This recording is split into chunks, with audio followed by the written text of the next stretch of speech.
ಅಂಬೇಡ್ಕರ್ ಅವರಿಗೆ ಬಾಬಾ ಸಾಹೇಬ್ ಅಂಬೇಡ್ಕರ್ ಅವರಿಗೆ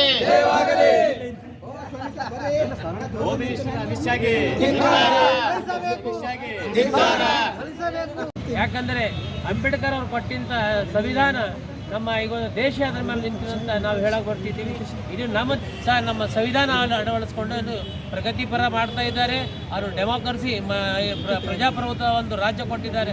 ಅಂಬೇಡ್ಕರ್ ಅವರನ್ನು ಮಾಡಿರುವ ಸಂವಿಧಾನದಲ್ಲಿ ಈ ಸಂವಿಧಾನ ವಿರೋಧವಾಗಿ ಮಾತಾಡಿರುವಂಥ ಅಮಿತ್ ಶಾ ಅವರು ನಮ್ಮ ದೇಶದಾಗಿರಂತೆ ಲಾಯ್ಕಿಲ್ಲ. ಅವರು ಇಡೀ ಪಾರ್ಲಿಮೆಂಟರಿ ಇಲ್ಲ. ನಮ್ಮ ಕ್ರಮ ತಗೊಂಡು ಮಾನ್ಯ ದ್ರೌಪದಿ ಮುರ್ಮು ಅವರು ರಾಷ್ಟ್ರಪತಿಯವರು ಅವರನ್ನು ಪಾರ್ಲಿಮೆಂಟ್ನಿಂದ ಉಚ್ಚಾಟನೆ ಮಾಡಿ ನಮ್ಮ ದೇಶಕ್ಕೆ ಒಂದು ಒಳ್ಳೆಯ ಸ್ವಾಭಿಮಾನ ಕೊಡಬೇಕಂತೇಳಿ ನಮ್ಮ ಮಾನ್ಯ ರಾಷ್ಟ್ರಪತಿಯವರಿಗೆ ನಾವು ಮನವಿ ಮಾಡಿಕೊಳ್ಳುತ್ತೇವೆ. ಇದು ಪ್ರಗತಿಪರ ಮನಸ್ಸಿನ ಎಲ್ಲ ಒಟ್ಟಿಗೆ ಸೇರಿಕೊಂಡು ಪಾರ್ಲಿಮೆಂಟ್ನಲ್ಲಿ ಅಮಿತ್ ಶಾ ಅವರು ಗೃಹ ಮಂತ್ರಿಯಾದ ಅಮಿತ್ ಶಾ ಅವರು ಅಂಬೇಡ್ಕರ್ ಇದೇ ದೇವರ ಹೆಸರು ಹೇಳಿದ್ರ ನಿಮಗೆ ಸ್ವರ್ಗ ಸಿಗ್ತದೆ ಅಂತೇಳಿ ಪಾರ್ಲಿಮೆಂಟ್ನಲ್ಲಿ ಒಂದು ಮಾತನ್ನು ಹೇಳಿದ್ದಾರೆ. ಈ ಮಾತನ್ನು ಖಂಡನೀಯವಾಗಿದೆ. ಎಲ್ಲ ವಕೀಲರ ಪರವಾಗಿ ಅಮಿತ್ ಶಾ ಅವರು ತಕ್ಷಣ ರಾಜೀನಾಮೆ ಕೊಡಬೇಕು.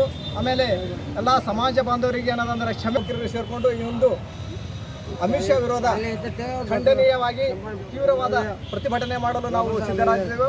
ಮುಂದಿನ ದಿನಗಳಲ್ಲಿ ಅಮಿತ್ ಶಾ ಅವರ ವಿರೋಧ ಉಗ್ರವಾದ ಹೋರಾಟ ಮಾಡಿ ಅವರ ಮೂಲಕ ಅವರ ವಿರೋಧ ಮುಂದಿನ ದಿನಗಳಲ್ಲಿ ನಾವು ದೊಡ್ಡ ಮಟ್ಟದ ಹೋರಾಟ ಮಾಡುತ್ತೇವೆ ಎಂದು ಈ ಮೂಲಕ ನಾವು ಮನವಿ ಕೊಡ್ತಾ ಇದ್ದೆವು. ಈ ಮನವಿಯನ್ನು ಸ್ವೀಕರಿಸಿ ರಾಷ್ಟ್ರಪತಿಯವರಿಗೆ ಸಲ್ಲಿಸಿ ತಕ್ಷಣವೇ ಅಮಿತ್ ಶಾ ಅವರು ರಾಜೀನಾಮೆ ನೀಡಿ ಇದನ್ನು ನಿರ್ಗಮಿಸಬೇಕಂತೇಳಿ ಈ ಮೂಲಕ ನಾವೇನೋ ಕೋರ್ತೇವೆ. ಲಾಭವನ್ನು ಪಡಿತಾ ಇದ್ದಾರೆ. ಬಾಬಾ ಸಾಹೇಬರ ಕಾಲ್ ಧೂಳಿನ ಪ್ರಕಾರ ಅವ್ರು ಕೂಡ ಏನಪ್ಪ ಅಂದ್ರೆ ಲಾಯಕ್ಕಿಲ್ಲ. ಬಾಬಾ ಸಾಹೇಬರ ಬಗ್ಗೆ ಅಷ್ಟೊಂದು ಹಗುರವಾಗಿ ಮಾತಾಡಿದ್ದಾರೆ. ಅವರಿಗೆ ಮುಂದಿನ ದಿನಗಳಲ್ಲಿ ಈ ಜಿಲ್ಲಾ ಪಂಚಾಯತ್ ತಾಲೂಕಾ ಪಂಚಾಯತ್ ಏನು ಎಲೆಕ್ಷನ್ ಇದೆ, ಈ ಎಲ್ಲ ಬಿಜೆಪಿಗರಿಗೆ ಏನಪ್ಪ ಅಂತಂದ್ರೆ ನಾವು ಪಾಠ ಕಲಿಸಬೇಕಾಗಿದೆ. ಯಾವ ವ್ಯಕ್ತಿ ಕೂಡ ಏನಪ್ಪ ಅಂತಂದ್ರೆ ಬಂದರ ಬಾಬಾ ಸಾಹೇಬರ ಬಗ್ಗೆ ಏನವರು ಅವಹೇಳನಕರ ಹೇಳಿಕೆ ನೀಡಿದ್ದಾರೆ. ಅದ್ರ ಸಲುವಾಗಿ ಕೂಡಲೇ ಕ್ಷಮೆ ಕೇಳಬೇಕು. ಅವರು ಭಾರತ ಸಂವಿಧಾನದಲ್ಲಿ ಇರಬೇಕಾದ್ರೆ ಬಾಬಾ ಸಾಹೇಬರ ನಾಮಸ್ಮರಣೆ ಮಾಡಿ ಬಾಬಾ ಸಾಹೇಬರ ಕಾಲ್ ಬಿದ್ದು ಅವ್ರೇನಪ್ಪ ಅಂತಂದ್ರೆ ಪಾರ್ಲಿಮೆಂಟಿಗೆ ಬರ್ತಾರ.